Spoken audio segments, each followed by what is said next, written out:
Equivalent mass या equivalent weight, ये class 11 का टॉपिक है केमिस्ट्री। इक्विवेलेंट मास या इक्विवेलेंट वेट क्या होता है? तो इक्विवेलेंट मास जो है किसी भी सब्सटेंस का, उसको हम डिफाइन कर सकते हैं कि वो number of parts by mass of that substance, मतलब किसी सब्सटेंस का वो नंबर ऑफ पार्ट जो कि या तो कंबाइन करेगा या डिस्प्लेस कर देगा, हटा देगा, चाहे वो डायरेक्टली हो या इनडायरेक्टली। कितना हटाएगा या कितना कंबाइन करेगा किसी भी चीज़ के पार्ट्स को? तो हाइड्रोजन के मास को 1.008 पार्ट से वो कंबाइन या डिस्प्लेस कर सकता है। ऑक्सीजन के 8 पार्ट्स को कंबाइन या डिस्प्लेस कर सकता है, या 35.5 पार्ट्स जो है क्लोरीन के मास को कंबाइन या डिस्प्लेस कर सकता है।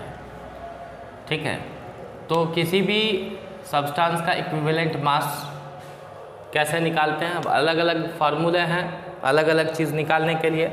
जैसे हम बात करें इक्विवेलेंट मास ऑफ एसिड, पहले हम एसिड की चर्चा कर लेते हैं। तो इक्विवेलेंट मास ऑफ एसिड जो है, इसके लिए हम क्या निकालेंगे? Molecular mass of acid divided by basicity of acid. देखिए बेसिसिटी क्या होता है?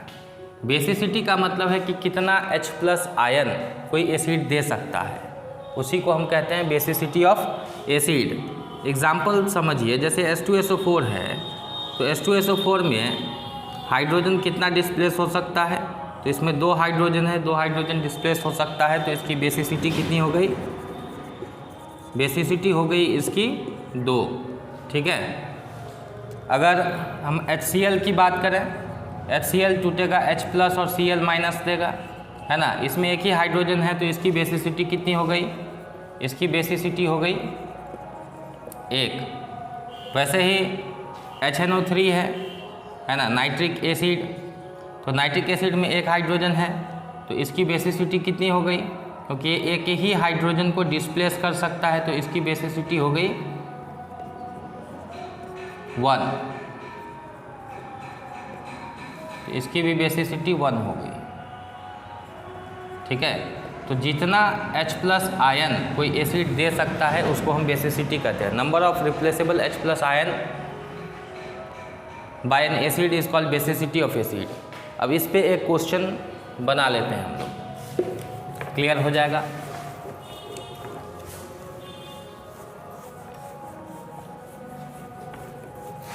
जैसे मान लीजिए हम H2SO4 का ही एग्जाम्पल लेते हैं कि H2SO4 का इक्विवेलेंट मास निकालना है। Calculate the equivalent mass of acid H2SO4।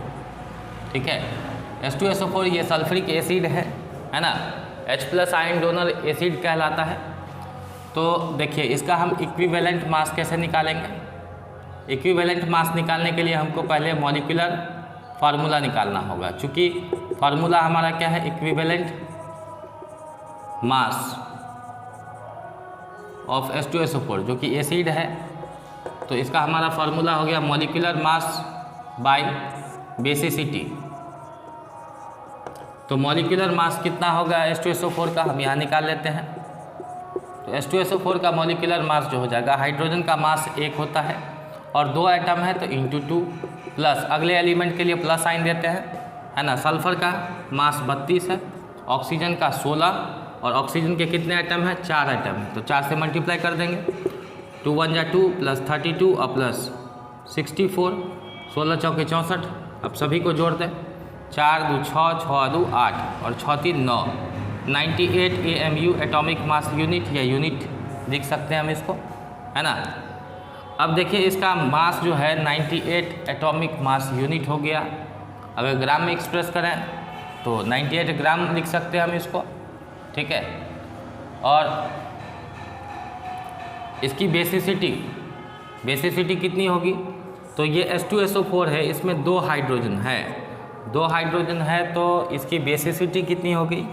तो बेसिसिटी हो गई इसकी 2। ठीक है, तब बेसिसिटी 2 हो गई, तो अब हम इसका इक्विवेलेंट मास निकालेंगे। इक्विवेलेंट मास ऑफ H2SO4 कितना हो जाएगा? मॉलिक्यूलर मास हमारा है 98 ग्राम में, और बेसिसिटी हो गया 2, तो 2 से भाग देंगे, 4 दूनी 8, 9 दूनी 18, 49 ग्राम इसका इक्विवेलेंट मास हो गया। ठीक है, अब दूसरा एग्जाम्पल लेके देखें।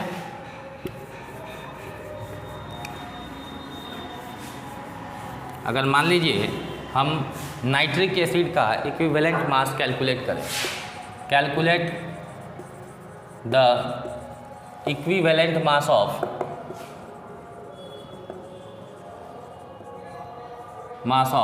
HNO3।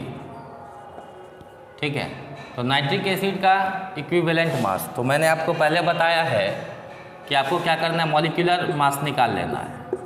तो हाइड्रोजन का मास कितना हुआ? 1 प्लस अगला एलिमेंट है नाइट्रोजन का मास 14 प्लस ऑक्सीजन 16, और 3 ऑक्सीजन एटम है तो इंटू 3, तो 1 प्लस 14 प्लस 16 तिया 48। अब इसको जोड़ लें, 8 4 12 1 13, 13 का 3 है ना, 4 1 5, 1 हासिल है 6, मतलब 63 हो गया। ठीक है, तो 63 इसको हम ग्राम में एक्सप्रेस कर लेते हैं, तो ग्राम एटॉमिक मास 63 ग्राम हो गया। अब ये नाइट्रिक एसिड है HNO3, इसकी बेसिसिटी कितनी होगी? तो चूंकि इसमें एक ही हाइड्रोजन है तो ये एक ही हाइड्रोजन को डिस्प्लेस कर सकता है। देखिए बेसिकली मिनरल एसिड जितने भी हैं उसमें जितना हाइड्रोजन है ना, उतना ही उसका बेसिसिटी होता है। तो बेसिसिटी 1 हो गया, तो अब हम इसका इक्विवेलेंट मास कैसे निकालेंगे? इक्विवेलेंट मास जो है बराबर हो गया मॉलिक्यूलर मास बाय बेसिसिटी। तो मॉलिक्यूलर मास हो गया कितना?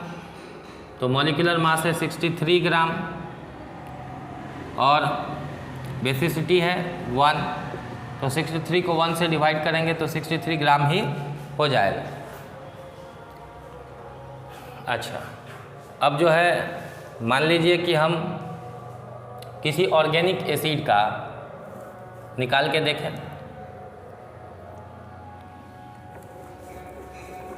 जैसे CH3COOH,